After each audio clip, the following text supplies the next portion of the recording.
California, when will you wake up?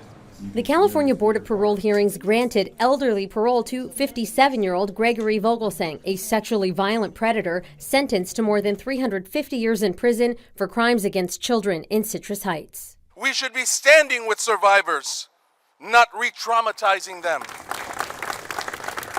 Before the hearing, a rally outside a Sacramento office building where lawmakers and community members called for change. Ask our legislature and our governor to step up and do what's best for our citizens rather than criminals. The evil persists unchecked. Inside, the board reconsidering its decision as people lined up to speak out. The discussion of whether or not to grant parole to any pedophile who raped any child should not be happening. Vogelsang was convicted of molesting at least 6 boys between the ages of 5 and 11, including his own son. He was sentenced to 355 years to life, but has served just 27.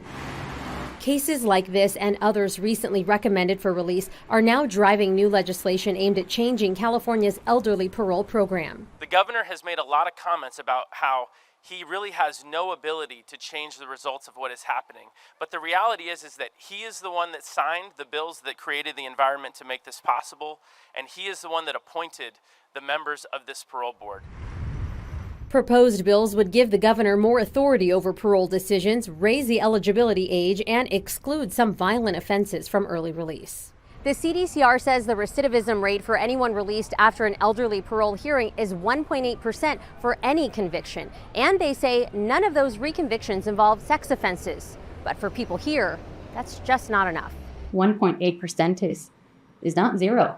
But it's not zero. What about his young victims? Where is their parole and release from the horrors and violence this animal inflicted on them? Allow me to remind you why he's in prison. When photos were no longer sufficient, he moved on to kidnapping and raping actual children, including his own son. What happened to protecting children? In Sacramento, Nazi Javid, ABC 10.